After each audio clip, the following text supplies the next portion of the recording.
आयुर्वेदामध्ये प्रत्येक गोष्ट घडत असताना बऱ्यापैकी ती इतिहास म्हणूनच घडत असते.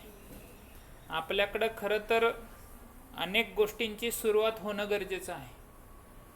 जसं की तुमच्या ट्रेनिंगच्या बाबतीत आपण विचार केला तर कॉलेजच्या ट्रेनिंगबरोबरच प्रायव्हेट हॉस्पिटल्स कसे चालतात, त्यांचं काम कसं चालतं हे बघण्याची पण संधी मिळावी.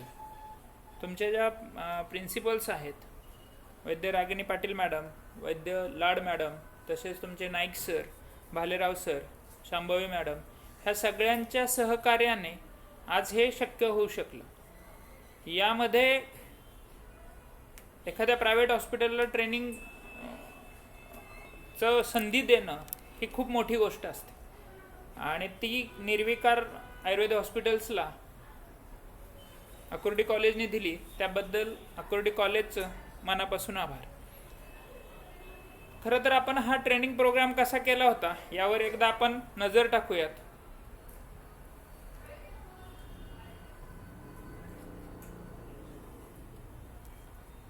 ट्रेनिंग प्रोग्राम म्हटलं की टीम लागते. निर्विकारची जी टीम आहे, मग पंचकर्म थेरपिस्ट असतील, स्टाफ असेल, हाऊसकीपिंग स्टाफ असेल, ह्या सगळ्यांच्या मदतीने हा प्रोग्राम पार पाडायला आपल्याला मदत झाली. आपले जे 11 इंटर्न्स होते ते सगळे याच्यामध्ये एकदम हिरारीने तुम्ही सगळ्यांनी सहभाग घेतला आणि ह्या सहभागामध्ये निश्चितच मला वाटतं तुम्हाला आज काही ना काहीतरी नवीन शिकायला आज याच्यामधून मिळालं असेल अशी नक्कीच मला खात्री आहे. आपलं हे ट्रेनिंगचं जे ड्युरेशन्स होतं ते 20 जुलै ते 19 सप्टेंबर ह्या कालावधीमध्ये आपण हा ट्रेनिंग प्रोग्राम राबवला होता. याच्यामध्ये सुरुवातीला आपण 11 डिपार्टमेंट डिफाईन केले. खरं तर तुम्ही येणार म्हटल्यावर कसं करायचं हा माझ्या पुढं प्रश्न निर्माण झाला होता. कारण 11 जण एकाच जागी थांबून मग कोणी ओपीडीला कोणी आयपीडीला असं थांबून हे होईल का, यापेक्षा तुम्हाला कसं ट्रेन केलं जाता येईल यासाठी आम्ही सगळे प्रयत्न करत होतो.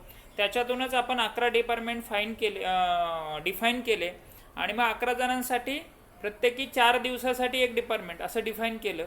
याच्यामध्ये मग पहिलं जे आहे की केस टेकिंग घेणं, सुरुवातच तिथून व्हावी म्हणून केस टेकिंग, त्याच्याबरोबर फॉलोअप, सेम कन्सल्टेशन्स करत असताना वैद्य कसा बोलतोय रुग्णांबरोबर हे बघता यावं.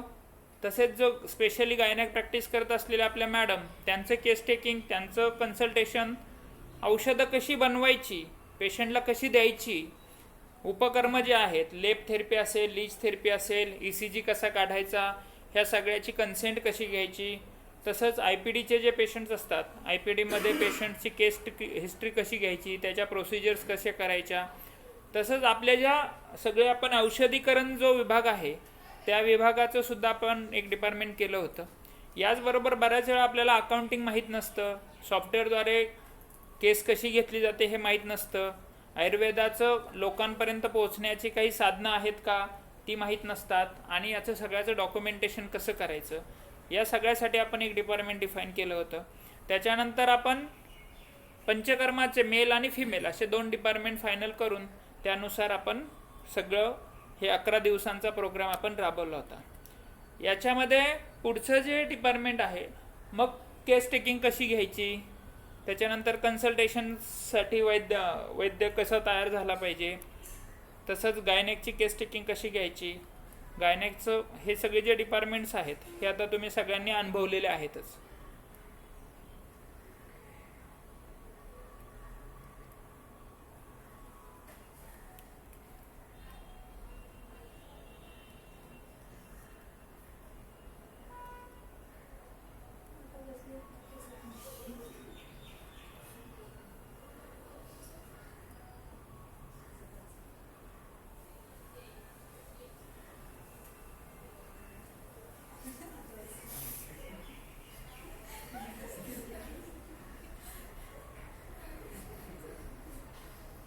याचबरोबर म्हटलं की आपण फक्त एकट्याने तुम्हाला शिकून फायदा होणार नाही. कोल्हटकर सर म्हणायचे की प्रत्येक विद्यार्थी हा अनेक वैद्यांकडे गेला पाहिजे, पण ह्या ट्रेनिंग सेशनमध्ये आपल्याला काही लिमिटेशन असल्यामुळं आपण असा विचार केला की हे वैद्यच आपल्याकडे येऊ शकतील का. तर आपण जवळपास 24 ते 25 वैद्यांना इथं बोलवून तुम्हाला त्याचं सेशन देण्याचा प्रयत्न केला. पहिलं जे आपण लेक्चर्स घेतलं ते scope of Ayurveda by Vaidya Prithviraj Ugale sir. दुसरं जे लेक्चर्स आपण घेतलं common history taking by Vaidya Kunal Tambe. तिसरं लेक्चर घेतलं आपण history taking modern view by Hitendra Hirrao. फक्त आयुर्वेदाच्याच पद्धतीने हिस्ट्री न घेता ॲलोपॅथीमध्ये काय ट्रेंड आहेत, कशा पद्धतीने हिस्ट्री घेतली जाते हे सुद्धा आपल्याला समजावं. त्याच्यानंतरचं लेक्चर आपण जे आहे की ही हिस्ट्री टेकिंग घेत असताना ती सॉफ्टवेअरमध्ये कशी घ्यावी बाय वैद्य निलेश लोंढे. त्याच्यानंतर diet importance in case taking, जे आपल्याला आहार महत्त्वाचा कसा असतो तो वैद्य राजेंद्र कदम सर. यानंतर नाडी परीक्षेवर आपण त्याचं बेसिक इन्फॉर्मेशन्स घेतली Vaidya Santosh Suryavanshi sir. History taking and infertility Shyamsundar Jagtap sir. त्याच्यानंतर हिस्ट्री टेकिंग इन मानस विकार, फक्तच शारीरिक विकारांचा विचार न करता मानस विकारांमध्ये सुद्धा कशी हिस्ट्री घ्यावी यासाठी आपण वैशाली लोढा मॅडमला आमंत्रित केलं होतं. त्यांनी सुद्धा खूप छान आपल्याला सगळ्यांना मार्गदर्शन केलं. तसंच लहान मुलांमध्ये कशी हिस्ट्री घ्यावी, त्यांचे आजार कसे बघावे याच्यासाठी सचिन कडलक सरांनी आपल्याला मार्गदर्शन केलं. स्पोर्ट्स ही सुद्धा एक नवीन ब्रांच आयुर्वेदामध्ये ओपन होते किंवा बऱ्यापैकी इस्टॅब्लिश आहे. त्यामध्ये हिस्ट्री टेकिंग कशी घ्यावी, कशी काळजी घ्यावी याविषयी आपल्याला वैद्य दीप्ती धर्माधिकारी मॅडमने मार्गदर्शन केलं. हृदयरोग, एखादं अख्खी सिस्टीमच आज माधवबाग सारखी सगळी सिस्टीम जी आहे ती हृदयरोगावर उभी आहे. मग यामध्ये सुद्धा कार्डियाकमध्ये काही वेगळ्या पद्धतीने हिस्ट्री घेता येते का, तर त्याचं सुद्धा मार्गदर्शन आपल्याला वैद्य निनाद नाईक सरांनी केलं. थायरॉइड हा तसा दिसायला एकच आजार, पण त्याची सुद्धा प्रॉपर कसं जायचं असतं आणि त्याचे नियोजन कसं करायचं असतं वैद्य विक्रांत पाटील सरांनी आपल्याला त्याबद्दल यथोचित मार्गदर्शन केलेलं आहे. 13वं लेक्चर्स आपण घेतलं की ॲटोइम्युन डिसीज. आता आपण बघतोय की ॲटोइम्युन डिसीजचं प्रमाण खूप वाढतं आहे आणि ह्या ॲटोइम्युन डिसीज वाढत असताना मग इम्युन म्हणजे काय, इम्युन सिस्टीम म्हणजे काय याविषयी आपल्याला वैद्य निलेश पाटील सरांनी मार्गदर्शन केलं. 14वं लेक्चर आपण घेतलं की गायनेकॉलॉजी, स्त्रीरोगाला आयुर्वेदाच्या दृष्टिकोनातून आपण कसं बघितलं पाहिजे आणि त्यांची हिस्ट्री घेताना काय विचार केला पाहिजे. आज सगळ्यात मोठा इमर्जिंग डिसीज जर विचार केला तर तो म्हणजे कॅन्सर. त्याच्यामध्ये सुद्धा हिस्ट्री टेकिंग कसं असावं, असे अनेक प्रकारे आपण केसेस घेतलेल्या. तसंच नेत्ररोग, आयुर्वेदामध्ये सुद्धा सुपर स्पेशालिटी डेव्हलप झाली पाहिजे आणि ही सुपर स्पेशालिटी डेव्हलप करत असताना एकेका विषय धरून आपण बऱ्यापैकी अनेक वैद्यांचं मार्गदर्शन घेतलं. त्याच्यामध्ये आपल्याला वैद्य पूनम सांडभोर मॅडमने नेत्ररोगावर आपल्याला मार्गदर्शन केलं. तसंच आपली जी केश आणि काया अशी एक जगातली पहिली रिसर्च लॅब ज्यांनी स्थापन केली तर ती वैद्य हरीश पाटणकर यांच्यातर्फे वैद्य निलेश ढवळे सर यांनी सुद्धा आपल्याला केस आणि काया यांचं कशा पद्धतीने हिस्ट्री टेकिंग घेतली पाहिजे याविषयी छान मार्गदर्शन केलं. फक्त प्रॅक्टिसच करणं एवढाच उद्देश नाही. कधी कधी आपला जो इंटरेस्ट असतो तो औषधीकरण करण्यात असतो. मग हे औषधीकरण करत असताना ते कसं करावं, त्याचे डूज अँड डोंट्स काय आहेत, बायलॉज काय आहेत हे समजून घेण्यासाठी आपल्याला वैद्य स्वप्नील शिंदे सरांनी आयुर्वेदिक फार्मसी कशी असावी याविषयी मार्गदर्शन केलं. तसंच पंचकर्मामधले तज्ज्ञ व पंचकर्म करत असताना कोणत्या गोष्टींची काळजी घ्यायला पाहिजे याविषयी आम्हाला सतत मार्गदर्शन करत असलेल्या वैद्य प्रियदर्शनी कडूस मॅडम यासुद्धा आपल्याला जवळपास धनकवडी म्हणजे इथून 30 ते 35 किलोमीटरवरून ट्रॅफिकमध्ये येऊन सुद्धा आपल्याला मार्गदर्शन त्यांनी केलं. त्यांचं सुद्धा मनापासून आभार. पुढचा जो विषय आहे तो म्हणजे पांचभौतिक. एक आपलं अख्खं स्ट्रीम लाईनच पांचभौतिकवर उभी आहे. मग त्याचा विचार कसा करावा, उदर परीक्षण कसं करावं, उष्ण प्रकृती शीत प्रकृती कशी समजून घ्यावी, दोषानुसार कसं समजून घ्यावं याविषयी आपल्याला उमा भागवत मॅडमनी छान मार्गदर्शन केलं. तसंच रुग्णाचं कन्सल्टेशन कसं करावं, कोणत्या गोष्टी विचाराव्यात, कोणत्या गोष्टी सांगाव्यात याचा उहापोह जो आहे विनोद डोंबे सरांनी आपल्याला छान केला. ॲलोपॅथीचं सुद्धा आपण मार्गदर्शन घेण्याचा प्रयत्न केला. ऑर्थोमध्ये फ्रोझन शोल्डर्स किंवा बाकीचे जे अस्थिगत व्याधी असतात त्यांचं निदान करत असताना कोणत्या गोष्टींची काळजी घ्यावी, कोणत्या गोष्टी पाहाव्यात, त्याचे कोणते रूल्स लावावेत याविषयी डॉक्टर विष्णू नांदेडकर सरांनी आपल्याला मार्गदर्शन केलं.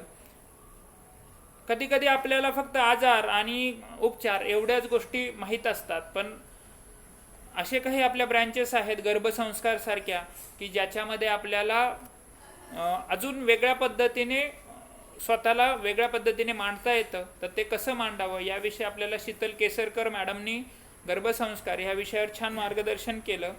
24वा लेक्चर आपलं झालं होतं की ECG रिडिंग्स. बऱ्याच वेळा आपल्याकडे येणारा जो केस असतात त्याच्यामध्ये काहीतरी त्यांना पूर्वीची औषधं चालू असतात, किंवा आपण ज्यावेळेस वमन विरेचन असे किंवा बस्तीसारखे जे केसेस घेतो त्याच्यामध्ये रुग्णाचा जर फिटनेस चांगला नसेल, रुग्णाला पूर्वीचा काही आजार असेल, तर त्याच्यामध्ये सुद्धा ECG करणं किती महत्त्वाचं आहे आणि त्याचं रिडिंग कसं करावं याविषयी बेसिक मार्गदर्शन आपल्याला राजेश तायडे सरांनी केलं.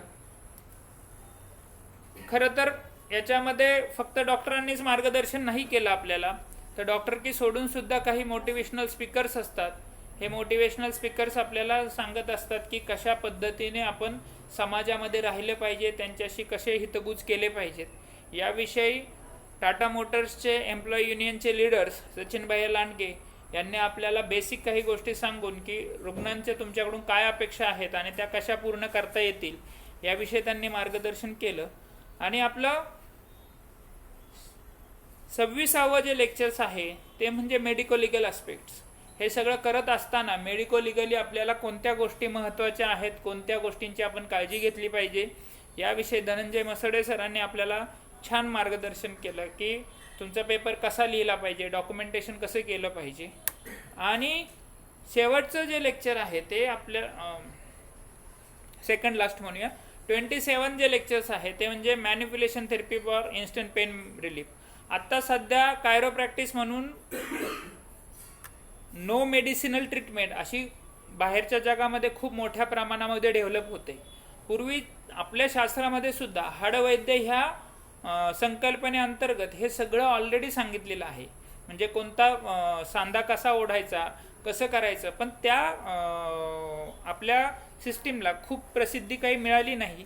तर आपले वैद्य जे आहेत, कोमल खंडेलवाल मॅडम असतील, संदेश चव्हाण सर असतील, विराज भंडारी सर असतील, ही जी लोकं आहेत ही फार छान रित्या आपल्याकडं मॅनिप्युलेशन किंवा ह्या ज्या छोट्या छोट्या आपल्या हाडवैद्य ही संकल्पना आहे ती जपण्याचा प्रयत्न करतात. तशाच पद्धतीचं आपल्याकडे येणाऱ्या कोमल खंडेलवाल मॅडम यांनी इन्स्टंट पेन रिलीफ कसं देता येईल याविषयी मार्गदर्शन केलं. आणि यानंतर सगळ्यात महत्त्वाचं म्हणजे हे सगळं साचेबद्ध करण्यासाठी आपण सॉफ्टवेअर कसं वापरावं, त्याचा उपयोग कसा करून घ्यावा याविषयी सॉफ्टवेअर ज्यांनी बनवलं ते ट्रायटेक हेल्थकेअर सॉफ्टवेअरचे प्रसाद जाधव सर आणि त्यांच्या टीमने आपल्याला मार्गदर्शन केलं. त्यांच्या ज्या रिप्रेझेंटेटिव्ह आहेत मॅडम त्यांनी आपल्याला याविषयी मार्गदर्शन केलं. असे वेगवेगळे आपण जवळपास 28 प्रकारची लेक्चर्स याच्यामध्ये घेतली.